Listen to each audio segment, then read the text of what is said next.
Hello everyone, hope you all are doing good. जैसे कि हम सेकंड चैप्टर कर रहे थे, पीएस टेट की तैयारी कर रहे थे, साइंस की सेकंड चैप्टर हमने स्टार्ट किया था स्टेट्स ऑफ मैटर। और उसमें हमने स्टेट्स ऑफ मैटर के बारे में पढ़ा, उनकी क्लासिफिकेशन के बारे में पढ़ा। और उसके आगे हमारा जो नेक्स्ट वीडियो इसी चैप्टर की वो है मैटल्स पे। मैटल्स क्या होते हैं, ठीक है जी। तो मैटल्स क्या होते हैं, जैसे फॉर एग्जांपल गोल्ड हो गया। गोल्ड भी क्या है, एक मेटल है जिनकी टेंडेंसी होती है पॉजिटिव आयंस फॉर्म करने की, उनको हम मेटल्स बोलते हैं। कौन कौन से मेटल्स होते हैं, जैसे सिल्वर, टिन, जिंक और गोल्ड भी होता है, ठीक है जी। मेटल्स जो होते हैं वो लस्ट्रस होते हैं। लस्ट्रस मीन्स वो शाइन करते हैं। जैसे सोना, आपका सोने का कोई गहना हो गया, ज्वेलरी हो गई, ठीक है, वो कितना शाइन करता है, वो क्या है, लस्ट्रस होता है। डक्टाइल होता है। डक्टाइल मीन्स उनको क्या है, तार में आप बना सकते हो, वायर्स में बना सकते हो, ठीक है। वायर्स की फॉर्म में अगर आप उनको बनाओगे तो आराम से क्या हो जाएगा कि आप उसको कोई भी शेप दे सकते हो, तभी आपकी जो ज्वेलरी है गोल्ड की वो बन जाती है, क्योंकि आप उन उन वायर्स को यूज़ करके कोई भी शेप दे देते हो उनको।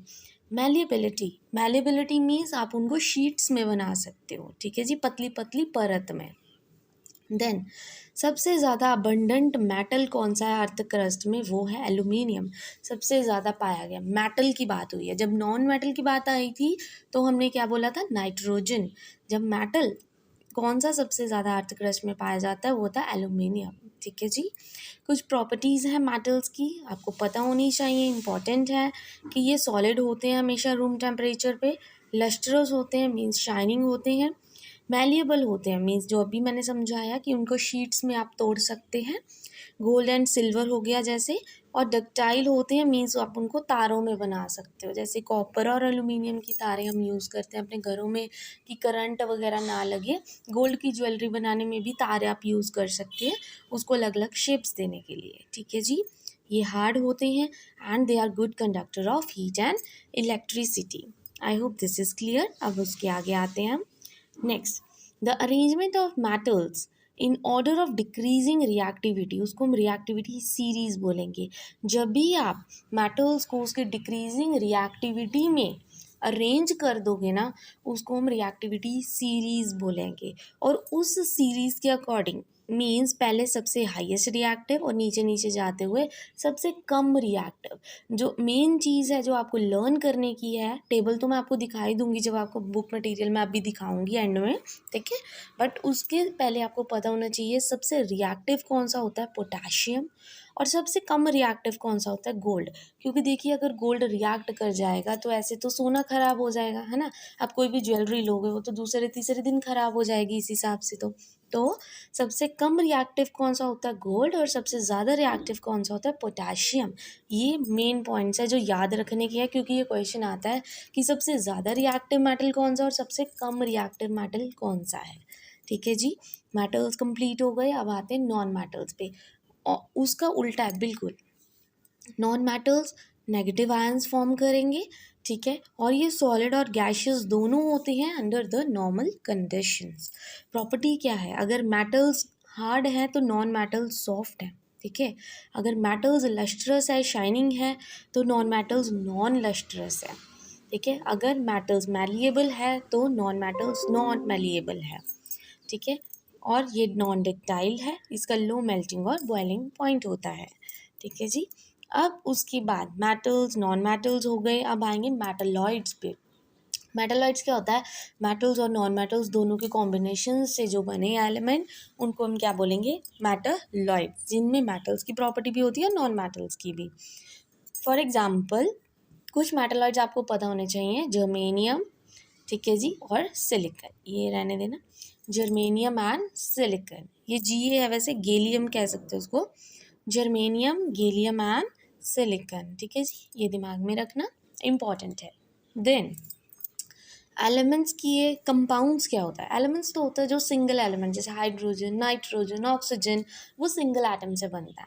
कंपाउंड्स क्या होता है, जो दो या दो से ज़्यादा एलिमेंट्स को कंबाइन करके बने। जैसे एक हाइड्रोजन हो गया और एक ऑक्सीजन हो गया, उसको कंबाइन करके क्या बन गया, वाटर। तो ये क्या है, एक कंपाउंड है आपका, ठीक है, जो दो चीज़ों की कॉम्बिनेशन से बने, दो एलिमेंट्स की कॉम्बिनेशन से बने, उसको हम क्या बोलेंगे, कंपाउंड्स बोलेंगे। कौन कौन से होते हैं, वाटर, अमोनिया, CO2, ठीक है जी, ये सब चीज़ें। और इनको सिर्फ केमिकल मीन्स से ही हम क्या कर सकते हैं, सेपरेट कर सकते हैं, इसमें फिजिकल मैथड्स नहीं लगते। अब फिजिकल और केमिकल मैथड्स क्या होते हैं ये भी हम देखेंगे। उससे पहले देखेंगे मिक्सचर क्या होता है। तो मिक्सचर तो देखिए, एलिमेंट्स हमने किया, मीन्स सिंगल होते हैं, सिंगल एटम, ठीक है। कंपाउंड होता है दो या दो से ज़्यादा एलिमेंट्स। मिक्सचर होता है दो या दो से ज़्यादा एलिमेंट्स या कंपाउंड किसी भी रेशो में, डिपेंड नहीं करता कि कितना रेशो आपने लिया, वो किसी भी रेशो में आप ले सकते हैं, उसको मिक्सचर बोलेंगे, दो चीज़ों का मिक्सचर, ठीक है। जैसे नदी का पानी हो गया, सॉइल हो गया, मिनरल्स हो गए, ये क्या है, मिट्टी में तो कितनी सारी चीज़ें मिली होती हैं, हवा में देखिए कितने डस्ट पार्टिकल्स होते हैं, कितनी सारी चीज़ें होती हैं, और इन सब चीज़ों को हम सेपरेट कर सकते हैं कैसे, फिजिकल मैथड से। जैसे फिल्ट्रेशन हो गया, हैंड पिकिंग मैथड हो गया, तो ये सब मैथड यूज़ करके हम इनको सेपरेट आउट कर सकते हैं, ठीक है जी। अब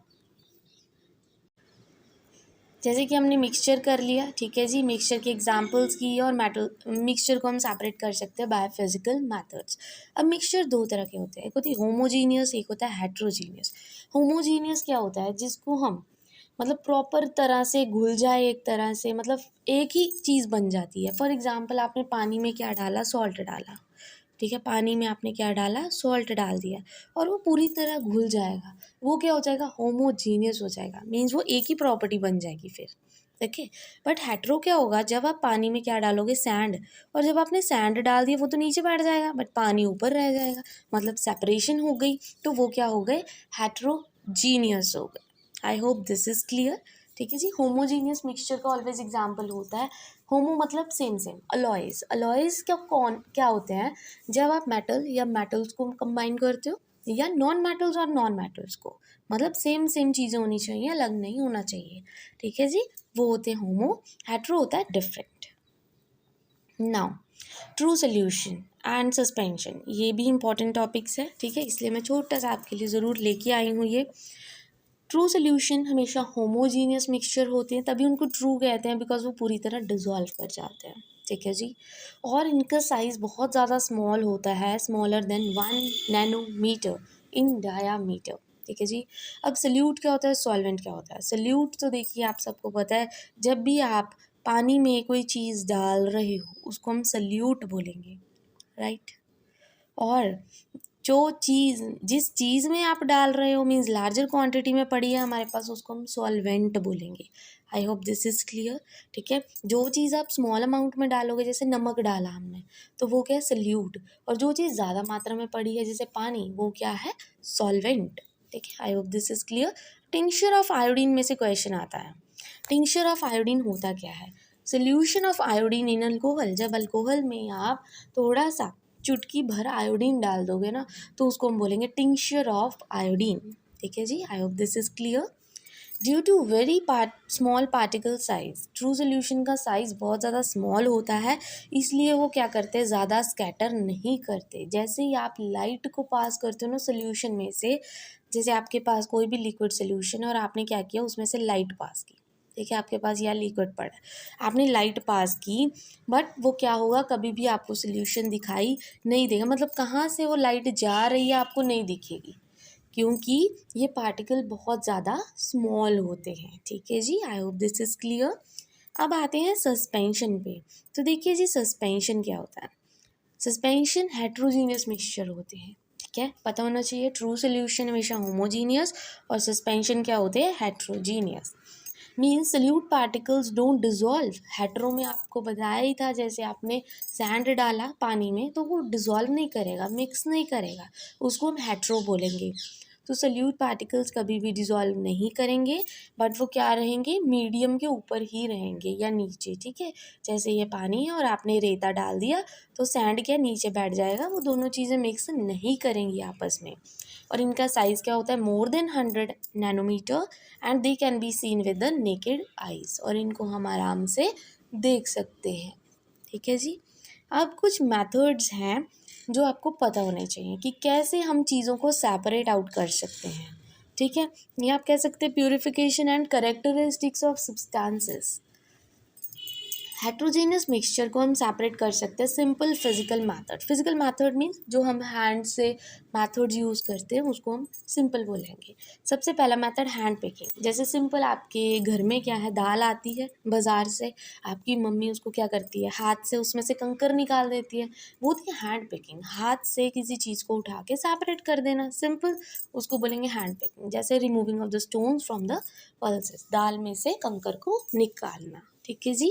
अब आती है थ्रेशिंग। थ्रेशिंग क्या होता है, किसी भी हार्ड सरफेस पे जब आप उसको मारते रहते हो, ठीक है, उस चीज़ से, तो उसको क्या बोलेंगे, जैसे हस्क हो गया, ठीक है, आपने फार्मर्स को देखा होगा, वो हस्क लेकर उस लगे रहते हैं उस वुड पे मारने के लिए, ठीक है, झाड़ने को कहते हैं, जैसे हम झाड़ते हैं किसी चीज़ को, तो वो होती है threshing. Separating the grains from husk bye beating the stem with a machine और वुडन स्टिक। ठीक है, या तो उसको वुडन स्टिक से मारते हो, जैसे कपड़े धोते हो आपकी मम्मी मारती है ना कपड़ों के ऊपर ताकि वो मैल निकल जाए, बस वही ऐसी होती है थ्रेशिंग। ठीक है, I hope this is clear. Then आते हैं विनोइंग। विनोइंग क्या होता है, फार्मर्स यूज़ करते हैं इसको जब आप हस्क को मतलब हाइट से किसी चीज़ को क्या छानते हो, छानना कहते हैं ना जिसको, हाइट पे से आप छानते हो, जैसे आपने देखा होगा आपके घर पे भी कनक वगैरह आती है तो आप हाइट पे उसको रख के छानते रहते हो, और उसका जो भूरा होता है मतलब हस्क होता है वो सेपरेट हो जाता है, ठीक है, और हैवियर पार्टिकल्स ऊपर रह जाते हैं। ठीक है, अब सीविंग क्या होता है, सीविंग जब आप आटा छानते हो, ठीक है, वो आपकी मम्मियाँ जब खाना बनाने के लिए, रोटी बनाने के लिए आटा छानती हैं, छाननी यूज़ करके, उसको बोलते हैं सीविंग। ठीक है, और उसको मतलब इसका प्रिंसिपल है फिल्ट्रेशन, जैसे हम सिंपल फिल्टर करते हैं किसी चीज़ को, बस वही प्रोसेस होता है सीविंग का। सेडिमेंटेशन। सेडिमेंटेशन वही, वाटर में आपने सैंड डाला और जो चीज़ नीचे बैठ गई, process of settling down of heavier particles, उसको हम क्या बोलेंगे, सेडिमेंटेशन बोलेंगे। ठीक है जी।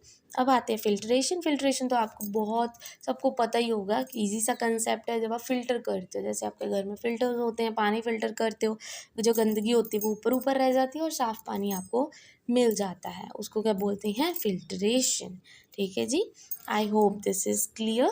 ठीक है जी, और अगर आपको आज की वीडियो अच्छी लगी हो then please don't forget to like and subscribe my channel.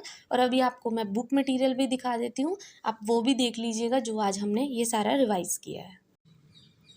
So yes, आप देख सकते हैं आज हमने मेटल्स के बारे में पढ़ा। ठीक है जी, मेटल्स क्या होते हैं, उनकी कुछ फिजिकल प्रॉपर्टीज़ जो मैंने आपको पॉइंट्स में बता दी। अगर आप इसको पढ़ना चाहते हो एक बार ज़रूर इसको पढ़ लीजिएगा, ठीक है, आपके लिए यूज़फुल होगा। उसके बाद हम आएंगे नॉन मेटल्स पे, फिर हमने नॉन मेटल्स पढ़े जो नेगेटिव आयंस कंटेन करते हैं। ठीक है जी, फिर उसके बाद रिएक्टिविटी सीरीज़ जो अभी मैंने बताया था कि मीन्स हाईएस्ट टू लोवेस्ट आप जाते हो, सबसे ज़्यादा रिएक्टिव कौन सा होता है, पोटेशियम होता है, और सबसे कम रिएक्टिव कौन सा होता है, गोल्ड होता है। ये रिएक्टिविटी सीरीज़ आप लर्न कर सकते हैं अगर आप करना चाहें। वैसे तो इम्पॉर्टेंट है कि आप गोल्ड याद करें कि जो सबसे कम रिएक्टिव है, और सबसे ज़्यादा रिएक्टिव कौन सा है, पोटेशियम है। ठीक है जी, फिर हमने मेटलॉइड्स के बारे में पढ़ा, कंपाउंड्स के बारे में पढ़ा, फिर मिक्सचर पे आते हैं। देन होमोजीनियस मिक्सचर, दो तरह के मिक्सचर होते हैं, होमो हेट्रो, ट्रू सोल्यूशन के बारे में पढ़ा, हेट्रोजीनियस मिक्सचर के बारे में, सस्पेंशन क्या होता है उसके बारे में पढ़ा, और प्योरीफिकेशन कैसे करते हैं और कौन से सब्सटेंसेस को प्यूरिफाई किया जाता है, कौन से मेथड्स यूज़ करके, उसके बारे में हमने पढ़ा। ठीक है जी, and again I hope today's video is useful for you. अगर आपको वीडियो अच्छी लगी हो then please don't forget to like and subscribe my channel. Thank you very much. और ये चैप्टर ना थोड़ा सा लंबा है तो इस वजह से मुझे डिवाइड करना पड़ रहा है वीडियोज़ को, अभी भी ये क्या है, चैप्टर कंप्लीट नहीं हुआ। ठीक है, आई होप यू अंडरस्टैंड। धीरे धीरे मतलब थोड़ा थोड़ा टॉपिक कर लो, बट इसको अच्छे से कर लो ताकि एग्ज़ाम्स के लिए आपके लिए हेल्पफुल हो जाए। Thank you very much once again.